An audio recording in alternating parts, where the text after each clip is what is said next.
Irmãos e irmãs, vamos a mais um momento da nossa liturgia da palavra, momento de fé, introspecção e meditação. É a liturgia veiculada na Igreja Católica Apostólica Romana no mundo inteiro, em suas igrejas. Liturgia da palavra de 28 de setembro de 2021, terça-feira, 26ª semana do Tempo Comum. A cor litúrgica é verde, a missa, a escolha do sacerdote. Antífona da entrada. Senhor, tudo que fizeste conosco, com razão fizeste, pois pecamos contra ti e não obedecemos os teus mandamentos, mas honra o vosso nome, tratando-os segundo tua misericórdia. É um trecho de Daniel, capítulo 3, versículos 31, 29, 43 e 42. Oração do dia. Ó Deus, que mostrai vosso poder, sobretudo no perdão e na misericórdia, derramai sempre em nós a vossa graça, para que, caminhando ao encontro das vossas promessas, alcancemos os bens que nos reservais. Por nosso Senhor Jesus Cristo, vosso Filho, na unidade do Espírito Santo. Primeira leitura, leitura da profecia de Zacarias, capítulo 8, versículos do 20 ao 23. Isto diz o Senhor dos Exércitos: virão ainda povos e habitantes de cidades grandes, dizendo os habitantes de uma para os de outra cidade: vamos orar na presença do Senhor, vamos visitar o Senhor dos Exércitos. Eu irei também. Virão muitos povos e nações fortes visitar o Senhor dos Exércitos e orar na presença do Senhor. Isto diz o Senhor dos Exércitos. Naqueles dias, 10 homens de todas as línguas faladas entre as nações vão segurar pelas bordas da roupa um homem de Judá, dizendo: nós iremos convosco, porque ouvimos dizer que Deus está convosco. Palavra do Senhor, graças a Deus. Salmo responsorial é o Salmo 87. Salmo 87. Vejamos se é na Bíblia hebraica. É na Bíblia hebraica, 87. 86 na Bíblia Vulgata. Versículos 1 ao 3, 4 ao 5, 6 ao 7. Refrão, Zacarias capítulo 8, versículo 23. Nós temos ouvido que Deus está conosco. Repitamos, nós temos ouvido que Deus está conosco. O Senhor ama a cidade que fundou no Monte Santo. Ama as portas de Sião mais que as casas de Jacó. Dizem coisas gloriosas da cidade do Senhor. Nós temos ouvido que Deus está convosco. Lembro do Egito e Babilônia, entre os meus veneradores, na Filistéia, ou em Tiro, ou no país da Etiópia, este ou aquele ali nasceu. De Sião, porém, se diz: nasceu nela todo o homem, Deus é sua segurança. Nós temos ouvido que Deus está conosco. Deus anota no seu livro onde inscreve os povos todos. Foi ali que estes nasceram, e por isso todos juntos a cantar se alegrarão, e dançando exclamarão: estão em ti as nossas fontes. Nós temos ouvido que Deus está conosco. Repitamos: nós temos ouvido que Deus está conosco. Aclamação ao Santo Evangelho. Aleluia, aleluia, aleluia, aleluia. Aleluia, aleluia, aleluia, aleluia.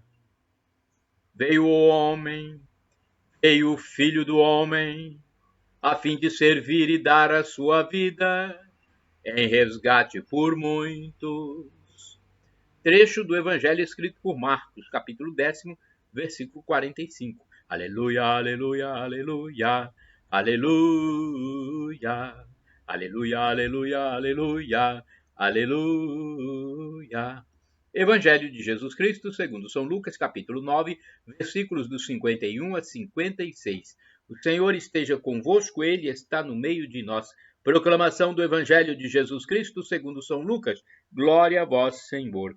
Pelo sinal da Santa Cruz, livra-nos Deus nosso Senhor dos nossos inimigos. Estava chegando o tempo de Jesus ser levado para o céu. Então ele tomou a firme decisão de partir para Jerusalém e enviou mensageiros à sua frente. Estes puseram-se a caminho e entraram num povoado de samaritanos, a fim de preparar hospedagem para Jesus. Mas os samaritanos não o receberam, pois Jesus dava a impressão de que ia a Jerusalém. Vendo isso, os discípulos Tiago e João disseram: Senhor, quereis que mandemos descer fogo do céu para destruí-los?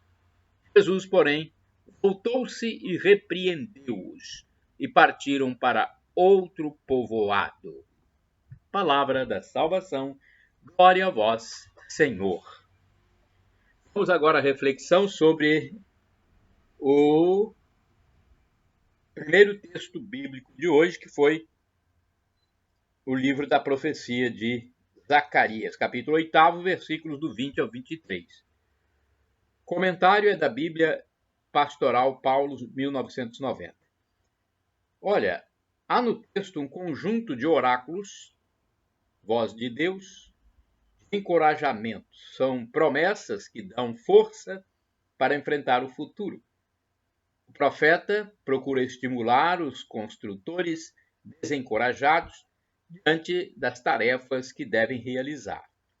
Os oráculos anunciam para o futuro a nova aliança que se estabelecerá entre Deus e os homens. Bem, isso está nos versículos anteriores ao de hoje. Por outro lado, o texto também frisa que o futuro a ser construído depende da prática da justiça no presente. Sobre o Salmo 86 na Bíblia Vulgata, 87 na hebraica, é um hino a Jerusalém, pátria do povo de Deus. Cidade de Deus, Jerusalém tem a vocação de ser a mãe do povo e de se expandir, reunindo gente de todas as nações. Esse papel passará mais tarde para a comunidade cristã aberta a todos. Agora vamos às reflexões do Evangelho. Primeiramente, a de Antônio Carlos Santini, liderança da comunidade católica Nova Aliança. Depois eu tenho mais duas reflexões aqui. Lucas, capítulo 9, versículos de 51 a 56. A memória religiosa dos hebreus registra alguns exemplos não muito edificantes.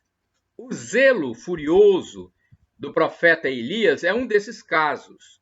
Seu remédio para a idolatria dos adoradores de Baal foi passar a fio de espada 450 profetas daquela divindade cananeia, conforme o primeiro livro dos Reis, capítulo 19. Para acabar com o pecado, acaba-se com o pecador. Em nossos dias ainda existem grupos que apoiariam o profeta.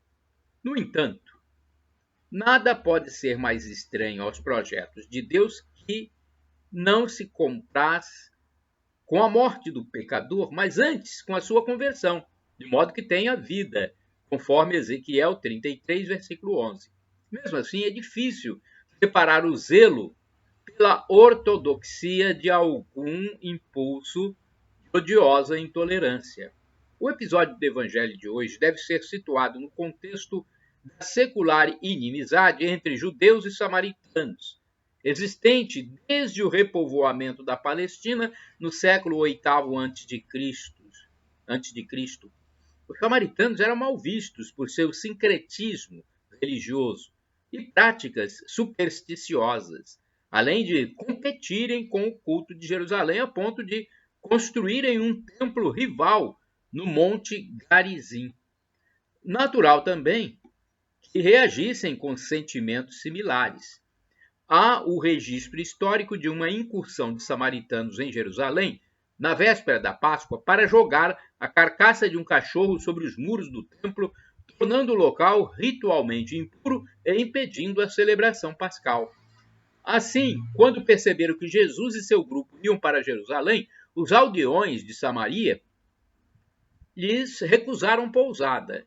Inflamados, 2 discípulos se oferecem a Jesus para invocarem o fogo do céu sobre os inimigos.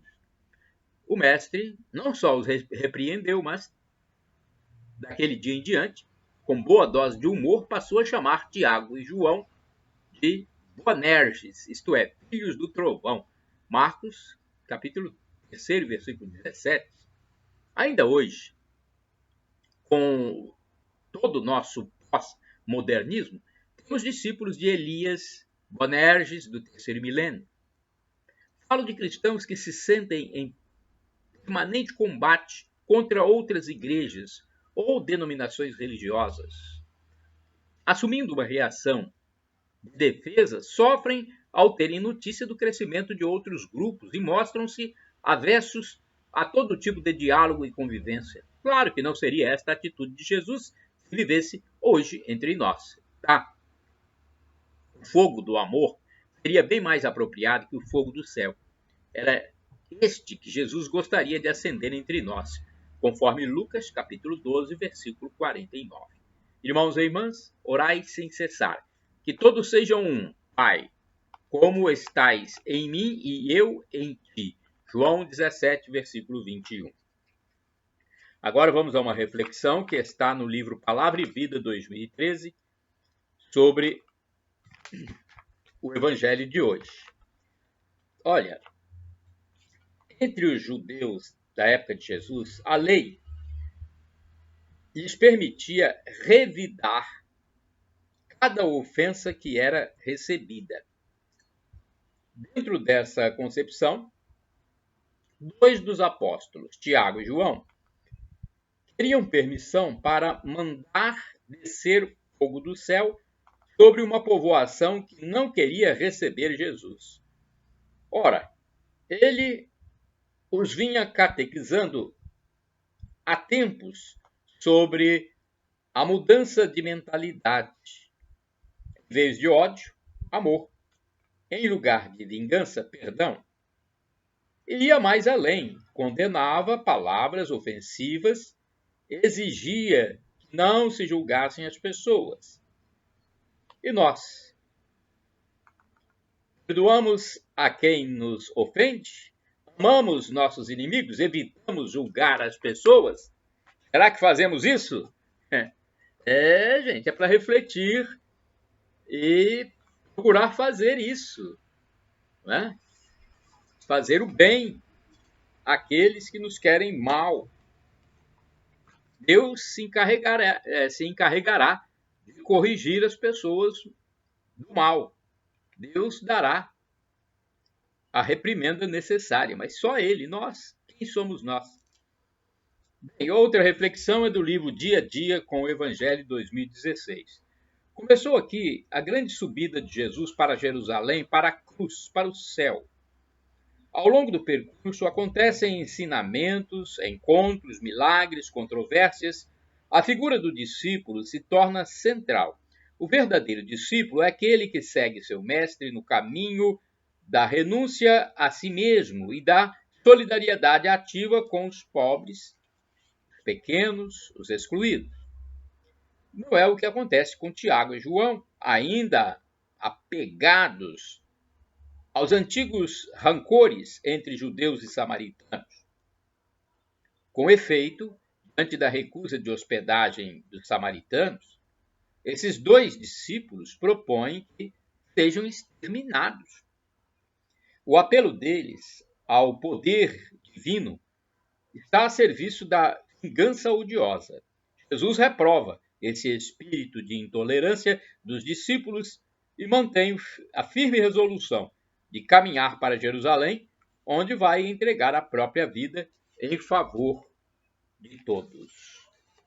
Agora, depois das reflexões, nós temos o santo do dia. Vamos ver o santo do dia. É um texto do padre Evaldo César de Souza, missionário redentorista, que escreve para o site a12.com. Da minha parte, podem divulgar à vontade, podem copiar. O importante é evangelizar, salvar os nossos irmãos hipoteticamente perdidos. Aqueles que estão mais do lado do mal do que do bem. Vamos tentar salvá-los, trazê-los para o nosso lado, para que, na volta de Jesus, eles sejam introduzidos na vida eterna, assim como nós queremos para nós também. Santo do dia 28 de setembro, São Venceslau. Venceslau nasceu em 907, no ano 907. Logo se tornou herdeiro do trono da Boêmia. Sua ascensão ao trono provocou a ira da própria mãe, que desejava assumir o comando do país ou então dar o reinado a outro filho, Boleslau. A ganância de sua mãe foi tão grande que Boleslau acabou assassinando, olha, o Boleslau assassinou o próprio irmão. A história nos conta que Draumira, mãe de Venceslau, tentou assumir o trono. Sua presença foi terrível para o cristianismo, que foi perseguido em todas as províncias. O povo, porém, sabendo da eleição de Venceslau, obrigou a malvada rainha a abandonar o trono. A avó de Venceslau o ajudou a valorizar o cristianismo. A pobre velhinha foi também assassinada enquanto rezava.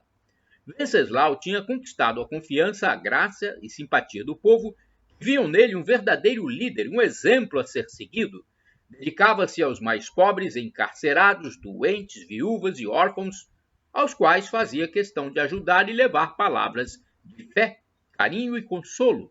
Sua mãe estava cada vez mais disposta a eliminá-lo e reassumir o trono. Draumira e Boleslau, inconformados com a popularidade de Venceslau, arquitetaram um plano diabólico para acabarem com sua vida. No dia 28 de setembro de 929, durante a festa de batismo de seu sobrinho, enquanto todos festejavam, Venceslau se retirou à capela para rezar. Draumira sugeriu ao filho Boleslau que aquele seria o melhor momento para matar o próprio irmão. Boleslau invadiu a capela e apunhalou o irmão no altar da igreja. O seu corpo foi sepultado na igreja de São Vito, em Praga. Desde então passou a ser cultuado como santo. Sua mãe, dias depois, teve uma morte trágica e Boleslau foi condenado pelo rei Otão I. De nada valeu tanta violência. Olha que coisa, hein? Um irmão assassinou o outro irmão e a mãe odiava o filho, né? Contrasta com o normal, né? O normal é a mãe gostar do filho, é o irmão gostar do irmão. Reflexão. A maldade do coração humano parece não ter limites, sobretudo quando este se move em busca do poder e da dominação.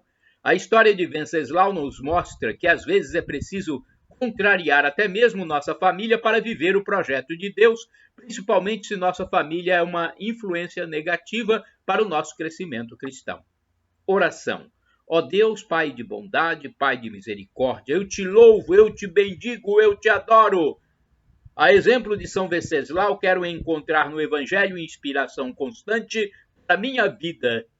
Quero viver as bem-aventuranças e cumprir com alegria o mandamento do amor. Amém. São Venceslau, rogai por nós. Shalom Adonai, uma expressão hebraica que significa a paz de Deus. El Shaddai, também do hebraico, significa Deus onipotente, ele proverá. E Maranatá, ou Maranata, como dizem os evangélicos.